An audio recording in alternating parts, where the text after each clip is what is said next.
हमारे साथ प्रियंका मैम हैं और इनसे जानते हैं जिला दिव्यांगजन सशक्तिकरण अधिकारी हैं। और अभी कल जो है राज्य आयुक्त के द्वारा मोबाइल कोर्ट प्रोग्राम यहाँ पे हुआ, तो इसी के बारे में जानना चाहते हैं और कैसे ज़्यादातर जो दिव्यांगजन लोग हैं उसका फ़ायदा उठा सकते हैं। तो सबसे पहले शुरू करते हैं कि मोबाइल कोर्ट मैम है क्या?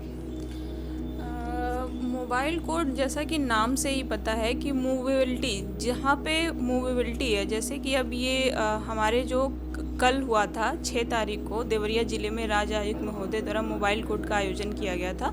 तो इसके नाम से ही इसके अर्थ का पता चलता है कि शासन खुद दिव्यांगजनों के द्वार आकर के उनकी समस्याओं को सुन रहा है और जो भी उनकी समस्याएं उनका समाधान कर रहा है। तो 4 से लेके 8 तक जो देवरिया ज़िले के साथ अन्य ज़िलों में भी राज्य आयुक्त महोदय गए थे और वहाँ पे दिव्यांगजनों की समस्याओं को सुना और उनका समाधान किया है। जी।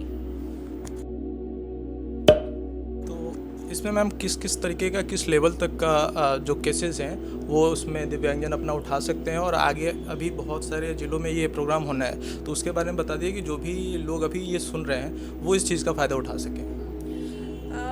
इसमें जो हमारे यहाँ कल मोबाइल कोर्ट लगा था उसमें ज़्यादातर जो दिव्यांगजनों की समस्या थी वो राशन कार्ड को लेकर के, आवास को लेकर के और आयुष्मान कार्ड को लेकर के, और जो कुछ लोगों को उपकरण जो हमारे दिव्यांग विभाग से दी जाती है उसको लेकर के समस्याएं थी।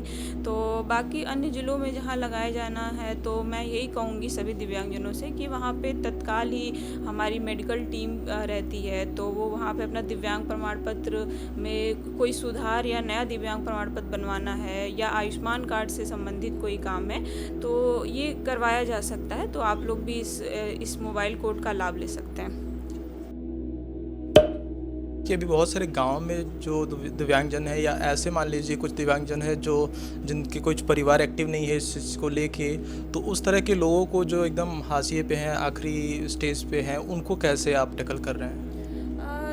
देखिए, जो इस तरीके के लोग हैं, सबसे जो इनमें आधारभूत जो समस्या आती है वो ये आती है कि इनके पास डॉक्यूमेंट नहीं होते हैं, इनके पास जो बेसिक जो डॉक्यूमेंट होते हैं वो नहीं हो पाते, जिसकी वजह से इनको कोई योजनाओं का लाभ नहीं मिल पाता है।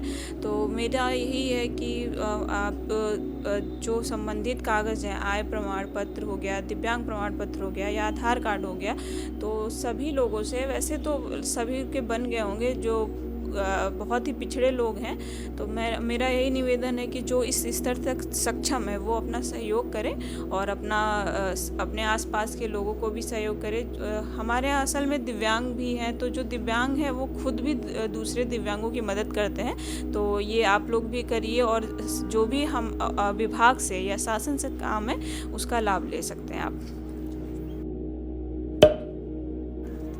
मैम अगर ब्रीफ में अगर ये बता सकती हैं दिव्यांगजन अधिनियम 2016, तो इसका जिस्ट दिव्यांगजन अधिकार जो अधिनियम है ये बेसिकली जो पुलिस प्रशासन हो गया या फिर जो शासन की जो विकास की योजनाएं हैं उनका ये लाभ ले सकते हैं। इसमें उनके लिए ये प्रावधान है कि अगर कोई समस्या आ रही है तो उसमें शासन के स्तर से उसमें कार्यवाही की जा सकती है। जैसा कि कल राज्य आयुक्त महोदय ने भी बताया था कि अगर कोई काम नहीं होता है तो उसमें पेनल्टी भी लगाई जा सकती है, जिसमें 10,000 से लेकर के 5 लाख तक की पेनल्टी लगाई जा सकती है। तो ये ये अधिनियम हमें जो हमारे अधिकारी हैं और पद उसके ऊपर के अधिकारी हैं, इनको अधिकार देता है कि अगर कोई काम नहीं होता तो उनको पेनल्टी के थ्रू या किसी और के माध्यम से वो काम कराया जा सके और दिव्यांगों में जो भेदभाव होता है उसको दूर किया जा सके और उनको समाज में उनका बराबरी का अधिकार मिल सके उनको। जैसा कि अभी मैंने खुद भी ऑब्जर्व किया कि इंफ्रास्ट्रक्चर अपने यहाँ जो है उस लेवल का नहीं है। जैसे हम लोग यूनिवर्सिटी में, सेंट्रल यूनिवर्सिटी में पढ़े तो उन दिव्यांगजनों के लिए अलग से स्टेयर बने होते हैं, अलग अलग सुविधाएं होती हैं। तो यहाँ मुझे देवरिया ज़िले में और ख़ासतौर से गाँव और छोटे शहरों में देखें तो इस तरह का कुछ भी नहीं है। तो उसके लिए क्या शासन काम कर रही है?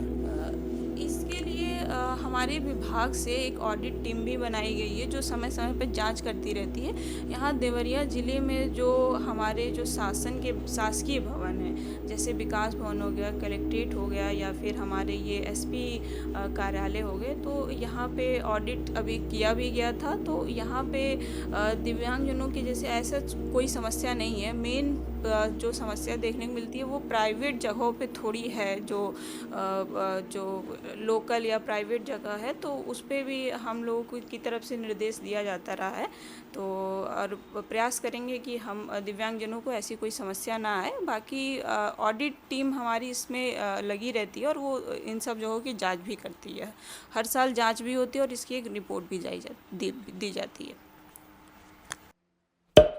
गांव में जो सबसे निम्न वर्ग का है और वो समझ नहीं पा रहा है कैसे वो कर सकता है, तो उन तक लोगों तक कैसे ये सुविधाएं पहुंचाई जाए, या गांव स्तर से कैसे लोग जो है जागरूक होकर उनको इन सुविधाओं का लाभ ले। देखिए, मेरा जैसे मेरा जो पद है जिला दिव्यांगजन सशक्तिकरण अधिकारी है, तो मेरा जो गांव स्तर पे लोग हैं, तो मेरा ये निवेदन है कि जो प्रधान है, हम लोग चूँकि अगर कोई काम होता है तो हम प्रधानों से जुड़ते हैं, सचिवों से जुड़ते हैं, बीडीओ से जुड़ के इन सारी योजनाओं का लाभ देते हैं।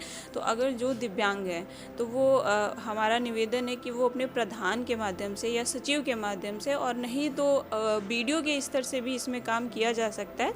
हमारा जो भी योजनाओं का लाभ दिया जाता है तो इन स्तर से होते हुए वो जाता है। तो आप इन स्तरों को संपर्क करते हुए आप जिला कार्यालय से संपर्क करके इस सारी योजनाओं का लाभ ले सकते हैं।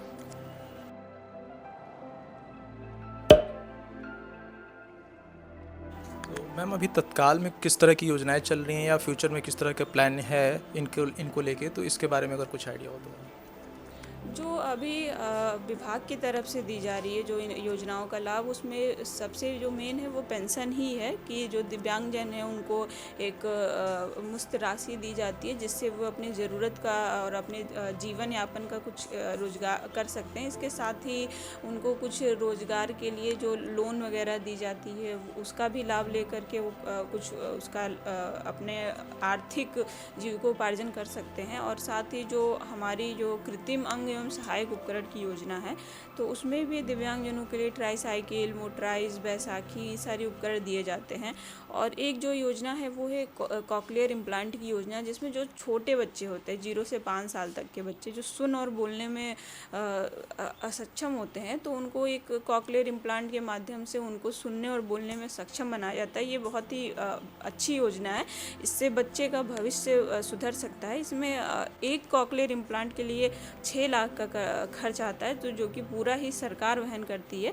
तो मेरा यही निवेदन है कि जो भी ये खास करके कॉकलियर वाला, अगर आप इन योजनाओं का लाभ ले सकते हैं तो ज़रूर लीजिए। और ख़ास करके जो 0 से 5 साल तक के बच्चे हैं जो सुनने बोलने में असक्षम होते हैं, तो अगर आप लोग भी प्रयास करिएगा, अगर ऐसे लोग होते हैं तो अपने जो भी ज़िले के कार्यालय हैं उससे संपर्क करके इसका लाभ ले सकते हैं। जैसे कि कल मोबाइल कोर्ट हुआ, ये पहली बार ऐसा हो रहा है, आपका एक्सपीरियंस कैसा था और किस किस तरह के केसेस हैं? जो ये मोबाइल कोर्ट हुआ था ये बहुत ही बेहतरीन एक इनिशिएटिव लिया गया है। मुझे तो बहुत ही अच्छा लगा, क्योंकि जो हमारे राज्य आयुक्त महोदय आए थे वो तुरंत ही वहाँ पे अन्य विभागों के लोग थे, तत्काल वहाँ पे उनकी समस्या सुनी गई और उनका समाधान भी किया गया।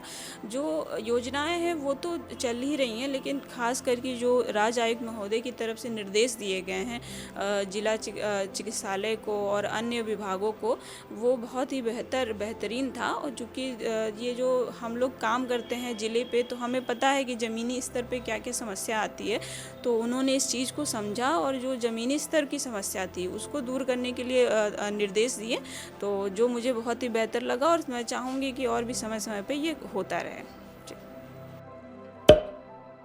सर ने किस तरह के निर्देश और आदेश जारी किए हैं, और आने वाले फ्यूचर में क्या टाइमलाइन है? जो बहुत सारे केसेस जो थे जो पेंडिंग में थे या अभी जिनका निस्तारण नहीं हुआ, उसके बारे में सर की तरफ से जो निर्देश दिए गए थे, जो सबसे मेन जो दिव्यांगों के सामने समस्या आती है कि उनका दिव्यांग प्रमाण पत्र में कुछ परसेंटेज को लेकर के या उनके अस्थायी या स्थायी को लेकर के समस्या आती है, तो इसके लिए सर ने निर्देश दिया था। और इसके साथ ही जो विभागों में जो खास करके जो चूँकि दिव्यांगजन वो आय उनकी कम होती है, तो जो राशन कार्ड के लिए उनकी मेन समस्या होती है, तो इसको ध्यान में रखते हुए दिव्यांगजनों को प्राथमिकता दी गई और उनको ये इस योजना से लाभान्वित किया गया। तो ये सारे कार्य सर की तरफ से किया गया था।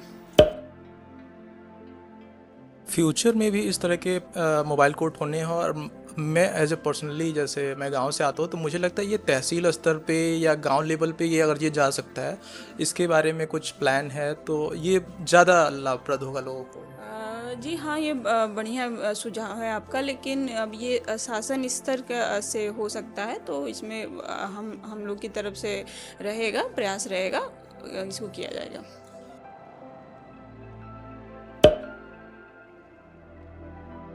तो मेरा आखिरी क्वेश्चन ये है मैम कि आपने अगर कुछ ऑब्जर्व किया हो और जनता की तरफ से कुछ आप जानना चाहती हो या कुछ भी ऐड करना चाहती हो जो जनता को जानना ज़रूरी हो, आप वो बता सकते हैं।